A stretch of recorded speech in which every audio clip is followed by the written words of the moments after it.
Peace and welcome, ladies and gents. I'm the Super Gamer, and welcome back to another episode of the Super Gamer Reloaded. This is the show where I take a look back at all 40 games of the first two seasons, because those reviews suck, and they are severely outdated. So we're finally at the last game in the original Mario trilogy, Super Mario Bros. 3. This game is highly considered as one of the best Mario games, let alone one of the best games of all time. Me personally, it's been quite a while since I've played it, and just as always, we'll be taking a look at the Mario All-Stars version because let's be real, SNES is just better. With that said, this is Super Mario Bros. 3. The Mushroom Kingdom has once again been invaded by Bowser and his minions, but this time, Bowser now has 7 evil children by his side, the Koopalings. How did these kids come to be? Don't ask stupid questions. So once again, it's up to Mario and Luigi to travel the kingdom and enter Dark Land, where Princess Toadstool is being held captive. The story for Mario 3 is, once again, pretty simplistic, but again, it does its job good enough, and the story is never the focus of Mario games anyway. Moving on to the aesthetics. Mario 3, regardless if you play the original or the All-Stars version, is a great looking game.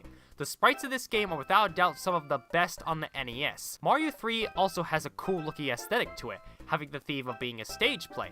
There are things bolted to the background like a stage wall, the title screen opens up with a curtain rising, and you always exit stage right into the next level. The soundtrack is, well, some of the best songs on the NES. Simply put, if you've played a Mario game before, chances are you've heard some of these tracks. They're that well known. The All-Stars version, on the other hand, I really don't think it's as good as the original. I know, I was shocked myself, but I really feel like the original soundtrack of Mario 3 just sounded better to me.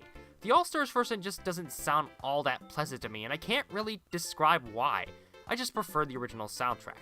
Regardless, I would say the soundtrack is great, but I slightly prefer Mario World's soundtrack more. It's just personal taste.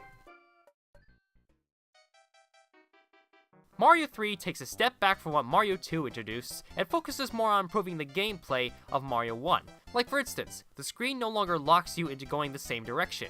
You can now backtrack through the levels if you want to. Thank you! You also now have the ability to pick up Koopa Troopa's shells and throw them, which is pretty satisfying to do, especially when you use it to break a bunch of blocks. There's also a fun game you can play when you get to the end of a level.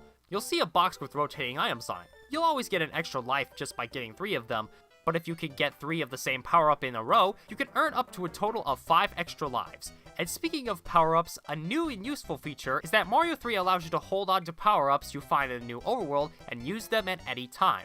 The new power-ups consist of a frog suit, a Hammer Brothers suit, which allows you to throw hammers, and the iconic Tanuki suit, which allows you to tail whip enemies and blocks, and when you have enough momentum, take to the skies. Super Mario Bros. 3 seems like the perfect Mario game on paper, and in some ways, yeah, it is.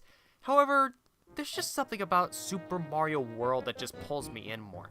I mainly just think that Mario World is the definitive 2D Mario experience, and a big reason for that is the control. The control in Mario World is perfect, while Mario 3's controls are alright at best. Don't get me wrong, Mario 3 is without a doubt the best in the Mario NES trilogy, and I would wholeheartedly recommend that you play it. I just prefer Mario World just a little bit more.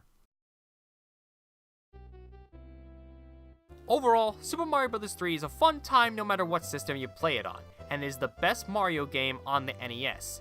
Let me tell you, if you ever want to start playing platformers on the NES, start with Mario 3.